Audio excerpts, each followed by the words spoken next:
बेटा आज हम करेंगे exercise 10.3 visualising solid shape. Let's see question number 1।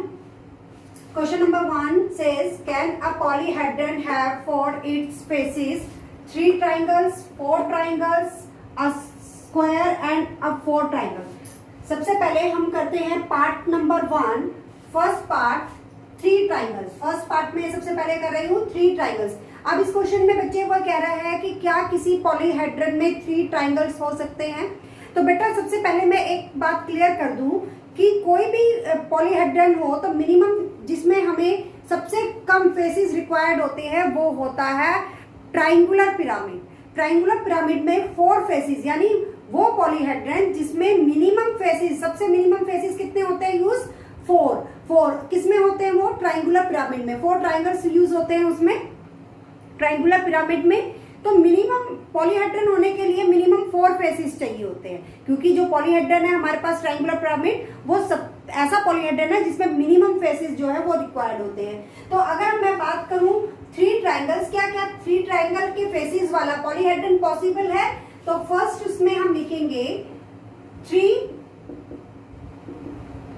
Triangles के केस में नो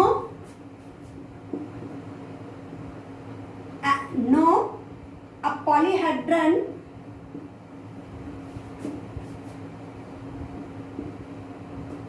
cannot have 3 triangles। यहां पर हमने क्वेश्चन नंबर 1 जो है इसका पार्ट 1 जो है वो कंप्लीट कर लिया है। Let's see question number 1 part 2 4 triangles. अब 4 ट्राइंगल्स में बेटा हम ये देखते हैं, अभी मैंने जैसे आपको बताया कि जिसमें सबसे कम फेसेस रिक्वायर्ड होते हैं वो होता है ट्राइंगुलर पिरामिड। ट्राइंगुलर पिरामिड में सबसे कम जो है फेसेस रिक्वायर्ड होते हैं और वो होते हैं कितने फेसेस 4 फेसेस। और वो फेसेस की शेप कैसी होती है ट्राइंगल शेप होती है। तो ट्राइंगल शेप होती है तो 4 ट्राइंगल से कोई पॉलीहेड्रन बन सकता है। इसमें लिखेंगे yes a polyhedron can have 4 triangles and it is triangular pyramid। Is that clear to everyone? Now come to the part number 3. Part number 3, a square and 4 triangles। अब देखिए मैंने आपको बोला कि मिनिमम हमें जो है 4 फेसेस रिक्वायर्ड है। अब अगर इसमें जो थर्ड पार्ट में बात की जा रही है वो कहता है कि बेस जो है वो स्क्वायर होना चाहिए। बेस जो है वो स्क्वायर होना चाहिए और कितने ट्राइंगल्स होने चाहिए 4 ट्राइंगल्स। तो ये 4 ट्राइंगल्स किसमें होंगे बच्चे, ये 4 ट्राइंगल्स होंगे स्क्वायर पिरामिड में। आप एक बात देखिए, इसमें जो ये हमारे पास स्क्वायर पिरामिड है तो स्क्वायर पिरामिड की जो शेप होती है देखिए बेस में स्क्वायर होगा और बेस में स्क्वायर होगा और चारों तरफ क्योंकि 4 साइड्स है तो 4 ट्राइंगल्स होंगे। तो क्या अब 4 मिनिमम रिक्वायरमेंट है तो इसमें तो कितने फेसेस की बात की जा रही है 5 फेसेस की बात की जा रही है। तो 5 फेसेस की बात इसमें की जा रही है तो ऑब्वियसली ये पॉसिबल होगा क्योंकि मिनिमम 4 चाहिए। 4 से कम नहीं हो सकते, 4 से ज्यादा कितने भी फेसेस हो सकते हैं। Yes a polyhedron can have a square and 4 triangles and it is square pyramid। Is that clear to everyone? ठीक है, आई होप कि आपको क्वेश्चन नंबर 1 जो है वो पूरा अच्छे से क्लियर हो गया होगा बच्चे। Question number 2 is it possible to have a polyhedron with any given number of faces? अब इस क्वेश्चन में बोला है बेटा कि क्या कोई ऐसा पॉलीहेड्रन हो सकता है कि जिसमें कितने भी फेसेस हो सकते हो? ऐसा पॉलीहेड्रन हो सकता है only and only if the polyhedron has number of faces equal to 4 and greater than 4. ऐसा पॉलीहेड्रन पॉसिबल है, मगर केवल तभी पॉसिबल है जब उसके जो फेसेस हैं वो 4 या 4 से ज्यादा हो. ठीक है, तो यस सॉल्यूशन हम कर रहे हैं. Yes it is possible when number of faces is equal to or greater than 4. बेटा अभी मैंने आपको बताया कि मिनिमम रिक्वायरमेंट जो पॉलीहेड्रन के लिए चाहिए, मिनिमम रिक्वायरमेंट वो एटलीस्ट कम से कम 4 फेसेस तो जरूरी है. 4 फेसेस तो होने ही चाहिए. अगर 4 फेसेस नहीं होंगे तो पॉलीहेड्रन नहीं बनेगा. तो मिनिमम रिक्वायरमेंट 4 है, या तो 4 हो इक्वल टू 4 और ग्रेटर या 4 से ज्यादा हो. 4 से ज्यादा कितने भी हो तो पॉलीहेड्रन पॉसिबल है, मगर 4 से कम फेसेस होंगे तो पॉलीहेड्रन जो है वो पॉसिबल नहीं है. तो कितने भी फेसेस वाला पॉलीहेड्रन पॉसिबल है, मगर कब? केवल तभी जब उसके फेसेस इक्वल टू और ग्रेटर देन 4 हो, तभी पॉसिबल है. ठीक है बच्चे, आई थिंक ये आपको क्लियर हो गया. क्वेश्चन नंबर 3 में which are prism among the following, इनमें से कौन सा प्रिज्म है? सबसे पहले बेटा अगर हम प्रिज्म के बारे में, उसकी प्रॉपर्टी के बारे में सोचे तो प्रिज्म में टॉप एंड बेस जो होते हैं वो आइडेंटिकल होने चाहिए, यानी सेम होने चाहिए. और सेकेंडली जो प्रिज्म है, प्रिज्म के जो फेसेस होते हैं वो lateral faces, only lateral faces की बात कर रही है. जो लेटरल फेसेस होते हैं, साइड फेसेस जो होते हैं वो रेक्टेंगुलर होने चाहिए. ठीक है, 2 चीजें हमें ध्यान में रखनी है कि टॉप एंड बेस आइडेंटिकल होने चाहिए एंड सेकंड उनके लेटरल फेसेस जो हैं वो रेक्टेंगुलर होने चाहिए. तो अगर हम फिगर फर्स्ट देखें तो फिगर फर्स्ट में जो है इसमें आप देखेंगे कि जो टॉप है वो तो कैसा है हमारे पास, सर्कुलर, सर्कल की फॉर्म में है, मगर जो बेस है, जो इसका बेस है वो पॉइंटेड है, 1 वर्टेक्स है इस पे सिर्फ. तो टॉप एंड बेस इसमें आइडेंटिकल नहीं है, तो ये प्रिज्म नहीं है. तो हम इसमें इसका सॉल्यूशन क्या लिखेंगे? No, it is not a prism.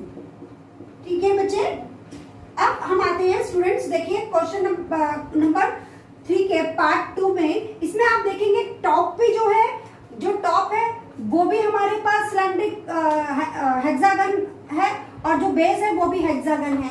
दोनों हेक्सागन है. और इसके अगर मैं साइड फेसेस की बात करूं, देखिए बेटा ये जो साइड फेसेस है, ये वाले जो साइड फेसेस है ये कैसे हैं? रेक्टेंगुलर है. तो इट मींस ये क्या होगा, टॉप एंड बेस भी आइडेंटिकल हो गए और साइड फेसेस जो है वो रेक्टेंगुलर हो गए, तो ये प्रिज्म हो गया.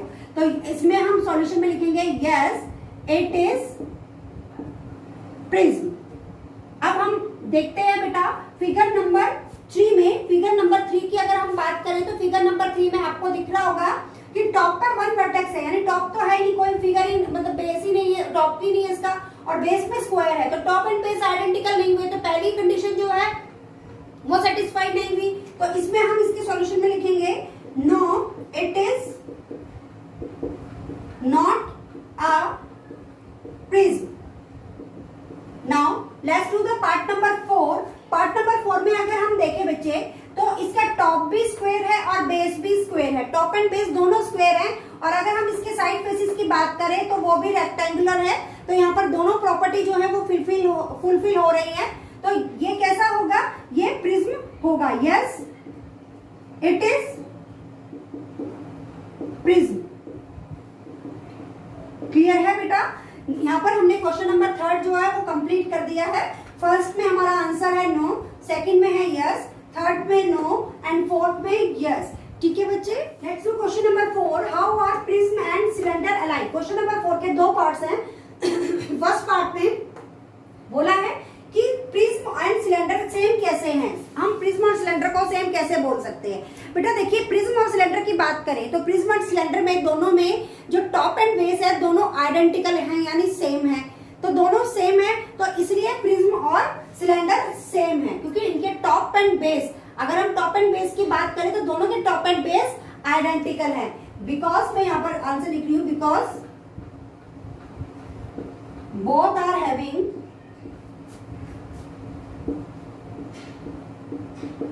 identical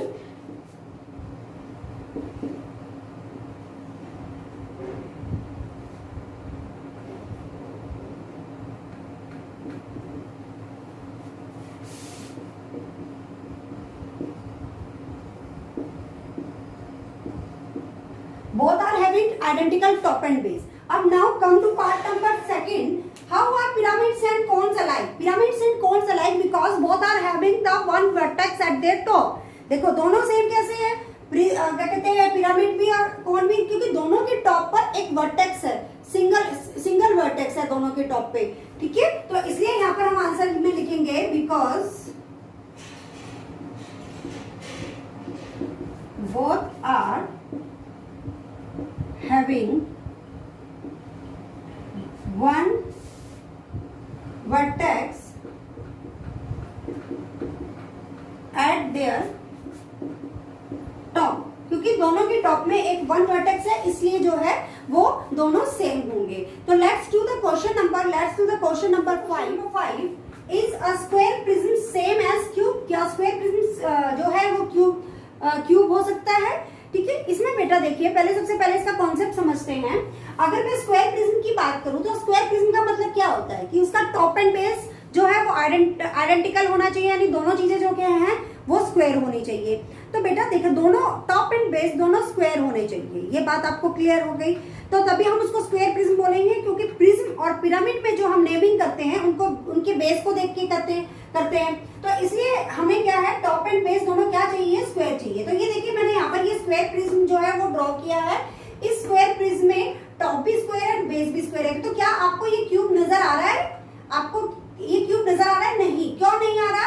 क्योंकि ये क्यूबॉइड है, क्योंकि इसके जो साइड फेसेस हैं वो कैसे हैं, रेक्टेंगुलर हैं। तो ये क्या हो गया, ये क्यूबॉइड हो गया। तो जरूरी नहीं है कि स्क्वायर प्रिज्म जो है वो क्यूबॉइड हो सकता है। Let's see the another figure. अब इस दूसरी फिगर को देखिए, ये आपको क्यूब नजर आ रहा है, इसमें ये क्यूब है, ये भी स्क्वायर प्रिज्म है, यस ये भी स्क्वायर प्रिज्म है, क्योंकि इसके टॉप एंड बेस क्या है, स्क्वायर है, मगर इसके साइड फेसेस भी स्क्वायर हैं। इसके जो साइड फेसेस है वो भी स्क्वायर है, इसलिए ये तो क्यूब हो सकता है मगर ये क्यूब नहीं हो सकता, जबकि दोनों ही स्क्वायर प्रिज्म है। हमने इसको स्क्वायर प्रिज्म इसलिए बोला है क्योंकि इनके टॉप एंड बेस दोनों ही स्क्वायर है। तो दोनों स्क्वायर प्रिज्म है, मगर ये क्यूबॉइड है और ये क्यूब है। तो जरूरी नहीं है कि स्क्वायर प्रिज्म जो है वो क्यूब हो, वो क्यूबॉइड भी हो सकता है। आई थिंक आपको जो इसके पीछे का रीजन है वो क्लियर हो गया होगा। तो अब हम इसका आंसर क्या लिखेंगे बच्चे? इसके आंसर में हम लिखेंगे कि नो, सॉल्यूशन में हम लिखेंगे no it may be cuboid. ये क्यूबॉइड भी हो सकता है, इसलिए जरूरी नहीं है कि वो क्यूब हो। और मैंने इसका रीजन जो है वो आपको क्लियर कर दिया है, ठीक है बच्चे। Number 6, verify Euler formula. सबसे पहले बेटा हम इसमें पढ़ते हैं कि यूलर फॉर्मूला क्या होता है। मैं आपको पहले यूलर फॉर्मूला के कॉन्सेप्ट से जो है वो फैमिलियर कराती हूँ। बेटा यूलर फॉर्मूला जो है वो होता है vertices plus faces minus edges equals to 2। इसमें यानी नंबर ऑफ वर्टिसेस और नंबर ऑफ फेसेस को ऐड करें और उसमें से एजेस को माइनस कर दें, तो इसका रिजल्ट हमेशा 2 आना चाहिए।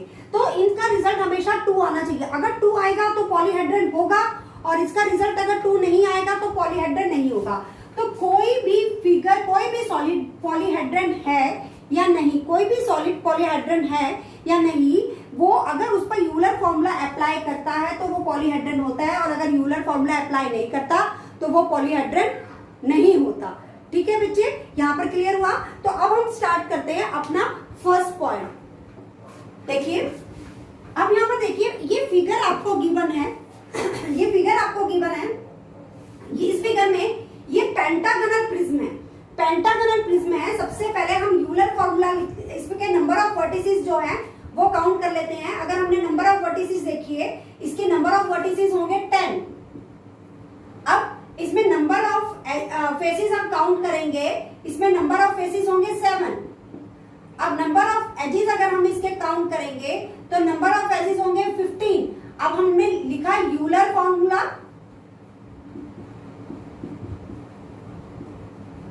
यूलर फॉर्मूला क्या हो गया, v plus F minus E equals to 2। अब जब भी वेरीफाई का बात आती है बेटा, जब भी वेरीफाई वाले क्वेश्चंस आते हैं तो उसमें पहले हमें एलएचएस पार्ट को सॉल्व करना होता है, फिर आरएचएस पार्ट को सॉल्व करना, यानी एलएचएस और आरएच पार्ट को सेपरेटली सॉल्व करना होता है। अगर हम पहले से ही दोनों को इक्वल लेकर चलेंगे तो एग्जाम में हमारे मार्क्स जो है वो डिडक्ट हो जाएंगे। तो इस बात का हमें स्पेसिफिकली ध्यान देना है कि सबसे पहले जहां पर भी वेरीफाई प्रूफ दैट वाले क्वेश्चन आए तो उसमें हम पहले एक पार्ट ले लें, चाहे पहले एलएचएस ले लें या फिर आरएचएस ले लें। तो मैंने यहाँ पहले एलएचएस लिया, एलएचएस पार्ट हमारा क्या हो जाएगा, v plus F minus E equals to 2। अब यहाँ पर देखिए कि v प्लस एफ, v हमारे पास कितना है 10 प्लस एफ हमारे पास कितना है 7 माइनस ई कितना है 15। अब ये हो गया 17 माइनस 15 इक्वल्स टू 2। अब यहाँ पर हम देखते हैं आरएचएस, आरएचएस पार्ट पे हमारे पास क्या था, आरएचएस पार्ट पे हमारे पास 2 था, तो आरएचएस पार्ट क्या है 2, ठीक है। और एलएचएस पार्ट भी हमारा क्या आ गया, एलएचएस पार्ट भी हमारा क्या आ गया 2।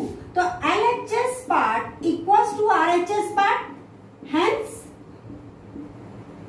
It is verify.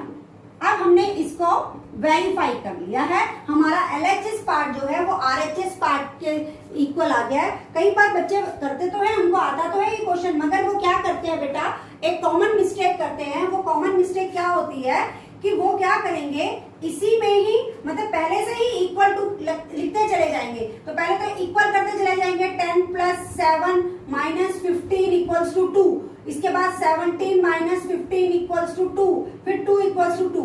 यानी ये जो इक्वल टू का साइन है वो स्टार्टिंग से ले लेंगे और दोनों एलएचएस और आरएचएस पार्ट को लगा मतलब एक साथ सॉल्व करेंगे। हमें ऐसा नहीं करना है, पहले प्रूफ वाले और वेरीफाई वाले क्वेश्चंस में हमें ध्यान देना है कि पहले हम एक पार्ट सॉल्व करें फिर हम दूसरा आरएचएस पार्ट सॉल्व करें, ठीक है। I think this part is clear to all of you. अगर हम यहाँ पर देखें बेटा, हमारा एलएचएस सॉल्व करके जो है वो 2 आ गया है, ठीक है। अब हम आरएचएस की बात करते हैं। यहाँ पर आरएचएस पार्ट में, आरएचएस में कितना है 2। अब आरएचएस 2 है तो आरएचएस और एलएचएस क्या हो गए, equal, LHS equals to RHS. अब दोनों की वैल्यू जो है देखिए, यहाँ से दोनों की वैल्यू 2 है, तो एलएचएस आरएचएस इक्वल होने के बाद हेंस इट इज वेरीफाई। अब ये जो है ये वेरीफाई हो गया, क्लियर हो गया बच्चे। यहाँ पर आपका क्वेश्चन जो है वो खत्म हो गया। 7 using Euler formula find the unknowns, यानी जो ये अननोन है, जो वैल्यूज हमें यहाँ पर गिवन नहीं है वो वैल्यूज हमें फाइंड आउट करनी है। तो सबसे पहले हम पार्ट 1 की बात करते हैं। देखिए पार्ट 1 में हमें क्या फेसेस हमें फाइंड आउट करने हैं, वर्टिसेस हमें 6 गिवन है और एजेस जो है वो हमें 12 गिवन है। ये फर्स्ट पार्ट में ये तीनों चीजें हमें बता रखी है, फेसेस हमें फाइंड आउट करना है और जो है वर्टिसेस 6 है और एजेस जो है 12 है। तो अब यहाँ पर हम बेटा सॉल्यूशन में हम क्या करते हैं, सॉल्यूशन में अब देखिए हम सबसे पहले यूलर फॉर्मूला अप्लाई करते हैं। यूलर फॉर्मूला वो होता है हमारे पास v plus F minus E equals to 2। अगर हम v की बात करें तो v जो है हमारे पास 6 है। फेसिस की बात करें तो फेसिस तो हमें फाइंड आउट करने हैं, इसलिए मैं यहाँ पर फेसिस एज इट इज लिख रही हूँ और एजिस जो है वो हमें 12 गिवन है इक्वल्स टू 2। अब हम क्या करेंगे, फेसिस 12 और 6 को आपस में माइनस करेंगे तो -6 इक्वल्स टू 2। अब हम -6 को ट्रांसपोज करके वहां लेके जाएंगे तो ये हो जाएगा प्लस का, तो फेसिस हमारे पास आ जाएंगे 8। तो हमारे को जो अननोन वैल्यू f है वो हमने फाइंड आउट कर लिया, उसकी वैल्यू कितनी आ गई है हमारे पास 8 आ गई है। तो यहाँ पर जो है हमारे पास पार्ट 1 जो है वो हमारा कंप्लीट। देखिए बेटा पार्ट 2 में हमें गिवन है फेसिस हमें 5, वर्टिसेस हमें फाइंड आउट करने हैं और एजेस हमें 9 गिवन है। तो अब हम वही यूलर फॉर्मूला जो है वो अप्लाई करेंगे। यहाँ पर वर्टिसेस हमें फाइंड आउट करने हैं तो इसलिए मैं बी लिख रही हूँ। फेसिस हमारे पास 5 है और एजेस हमारे पास 9 है इक्वल्स टू 2। अब 5 माइनस 9 हमारे पास हो गया -4 इक्वल्स टू 2। देन v को 4 को हम यहाँ पर ट्रांसपोज करेंगे तो ये प्लस का हो जाएगा v इक्वल्स टू 6, यानी वर्टिसेस जो है वो हमारे पास 6 आ गए। क्लियर है? पार्ट में हम देखते हैं, पार्ट नंबर 3 हम कर रहे हैं। यहाँ पर हमें फेसेस जो है वो 20 गिवन है, उसके बाद एजेस जो है वो 12 गिवन है, इसके बाद हमें जो है वो एजेस फाइंड आउट करना है, फेसेस और वर्टिसेस हमें गिवन है। तो फेसेस वर्टिसेस गिवन है हमें, तो अब देखिए वर्टिसेस 12 है, फेस जो है हमारे पास वो 20 है और एजेस हमें फाइंड आउट करने हैं, इसलिए मैं यहाँ पर ई लिख रही हूँ। ये यहाँ पर मैंने यूलर फॉर्मूला में उसकी वैल्यू पुट कर दी। अब यहाँ पर देखिए कि 20 प्लस 12 कितने हो गए हमारे पास, यहाँ पर 20 प्लस 12 हो गए हमारे पास 32 हमारे पास यहाँ पर हो गए हैं। उसके बाद हम क्या करेंगे, माइनस ई इक्वल्स टू 2। अब ई को ट्रांसपोज करके दूसरे हैंड में लेके जाएंगे और 2 को ट्रांसपोज करके लेफ्ट हैंड साइड में लेके आएंगे, तो 32 minus 2 equals to E. Then E की जो वैल्यू आ जाएगी वो 30 आ जाएगी। यहाँ पर हमें ई की वैल्यू फाइंड आउट हो गई है, ई की वैल्यू जो है वो 30 है। Is that clear? देखते हैं बेटा क्वेश्चन नंबर 10 में, can a polyhedron have 10 faces, 20 edges and 15 vertices.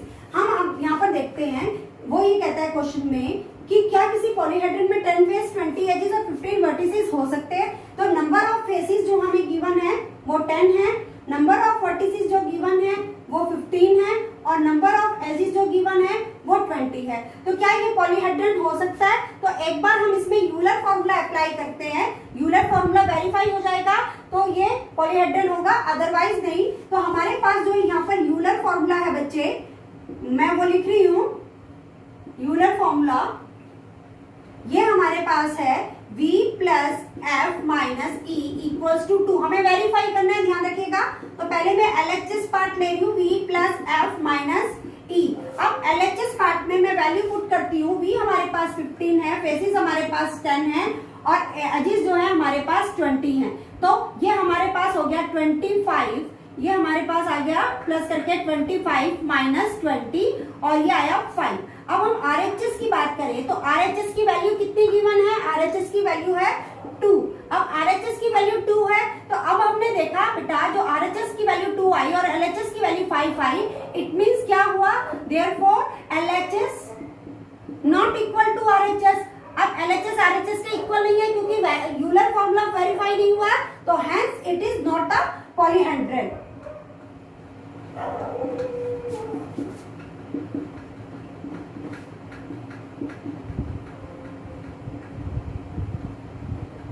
तो यहाँ पर बच्चे क्वेश्चन नंबर 10 जो है लास्ट क्वेश्चन था इस एक्सरसाइज का, वो कंप्लीट हो गया है और ये एक्सरसाइज अब आपकी कंप्लीट हो गई है। आई थिंक कि आपको, आई होप कि आपको ये जो एक्सरसाइज है वो पूरी अच्छे से समझ में आ गई होगी।